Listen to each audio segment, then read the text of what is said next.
Yemen के Houthi विद्रोहियों ने इजरायल के 3 शहरों पर कई रॉकेट और ड्रोन हमले के साथ ही लाल सागर में अमेरिकी विमान वाहक युद्धपोत यूएसएस हैरी एस ट्रूमैन पर भी हमले का दावा किया है।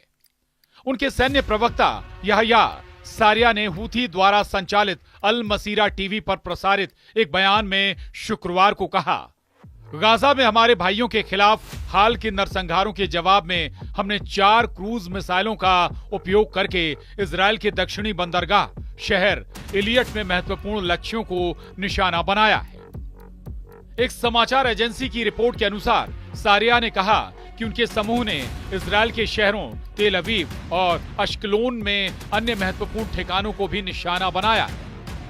उत्तरी लाल सागर में अमेरिकी विमान वाहक युद्धपोत के आने के बाद ये उसके खिलाफ 7वां हमला है।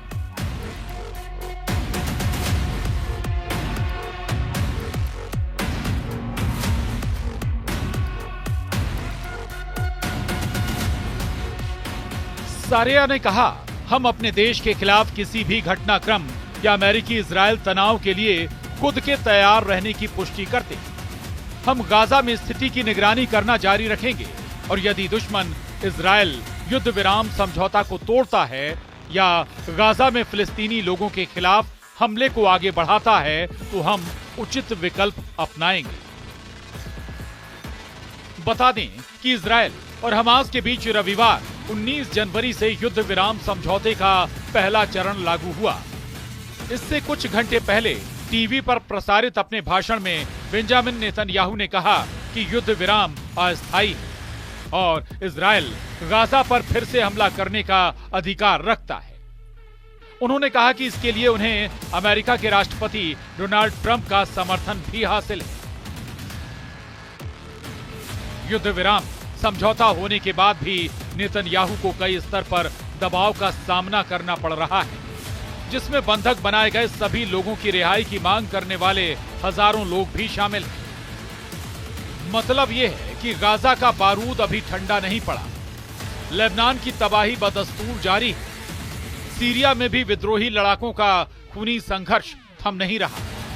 यमन के हूथी लड़ाके युद्ध को किसी भी शर्त पर बंद नहीं करने की धमकी दे रहे हैं, जबकि इजरायल हमास युद्ध समझौता लागू हो चुका है, मगर इजरायल को बर्बाद करने की धमकियां दी जा रही हैं।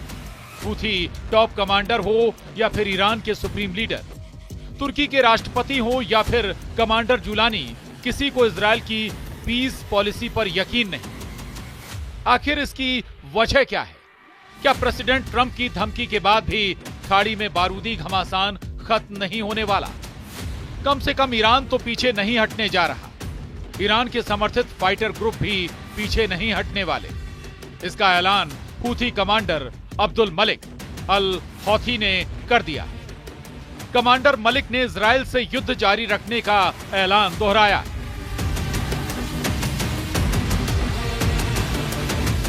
हूथी चीफ ने युद्ध ऑन होने का ऐलान मिसाइल हमले के 3 दिन बाद किया है। 18 जनवरी को हूथी एयरफोर्स ने इजरायल के रक्षा मंत्रालय पर मिसाइल हमला किया था। धू अल फिकार मिसाइल की बौछार की जानकारी हूथी प्रवक्ता याह्या सिर्री ने दी थी। मतलब ये कि ट्रंप चाहे कुछ भी दावे करें, ईरान के सपोर्ट से युद्ध लड़ रहे फाइटर ग्रुप इजरायल को निशाना बनाना बंद नहीं करने वाले। इसके पीछे गाजा में इजरायल की सेना की नाकामी को भी माना जा रहा है। जिस तरह हमास लड़ाकों ने 2 साल तक इजरायल को बराबर की टक्कर दी, जिस तरह हमास ने इजरायल को अपनी शर्तों पर समझौते के लिए झुकाया, उससे उसके दुश्मनों को यह लगने लगा है कि इजरायल को युद्ध में हराना कोई बड़ी बात नहीं। इजरायल के हमले से हमास का अच्छा खासा नुकसान भले ही हुआ हो, लेकिन फाइटर ग्रुप ने सरेंडर नहीं किया। अब भी समझौते में हमास एक बंधक की रिहाई अपने 30 लड़ाकों की रिहाई की शर्त पर कर रहा है।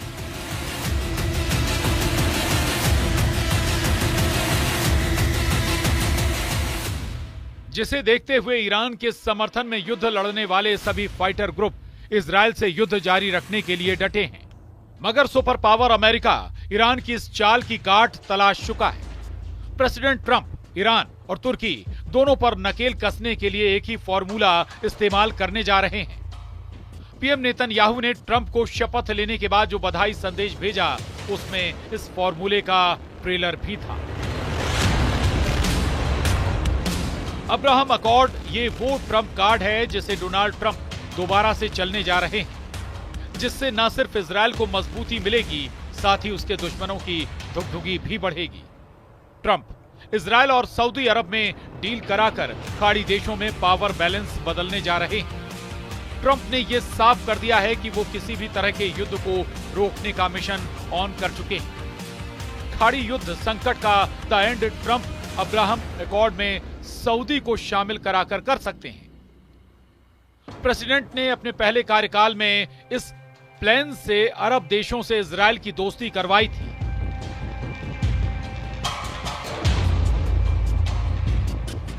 अब्राहम समझौता 15 सितंबर 2020 को अमेरिका की मध्यस्थता में लागू हुआ। सबसे पहले इस पर इजरायल और संयुक्त अरब अमीरात ने हस्ताक्षर किए, फिर बहरीन, सूडान, ओमान और मोरक्को के साथ भी अब्राहम अकॉर्ड पर सहमति बनी।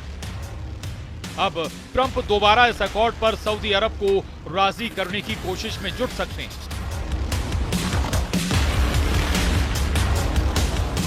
अब्राहम समझौते के असर से जॉर्डन और इजरायल के रिश्ते में सुधार हुआ। अगर सऊदी अरब भी इस लीग में शामिल हुआ तो खाड़ी देशों में ईरान पूरी तरह से अलग थलग पड़ जाएगा। अरब देशों को इजरायल के खेमे में लाकर ट्रंप सिर्फ ईरान को ही नहीं, तुर्की को भी करारा झटका देंगे। हाल ही में जानकारी आई कि सऊदी अरब तुर्की से बड़ी हथियार खरीद करने जा रहा है।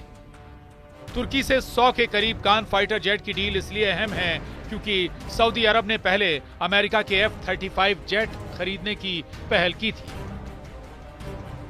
लेकिन तुर्की के कान फाइटर जेट की कुछ खूबियां F-35 पर भारी पड़ रही हैं, जिसे तुर्की की कंपनी TAI और ब्रिटेन की कंपनी BAE सिस्टम ने बनाया है। तुर्की ने कान जेट को अमेरिका के F-16 फाइटर जेट की जगह पर बनाया है।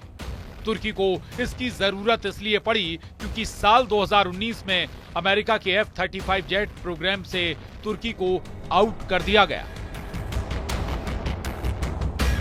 अब्राहम अकॉर्ड के ट्रैक पर सऊदी अरब अगर आया तो तुर्की के हाथ से यह डील निकलनी तय है। वहीं इजरायल के तमाम दुश्मन भी नेतन्याहू और प्रिंस सलमान के साथ आने से दहल जाएंगे। Bureau report, news 18।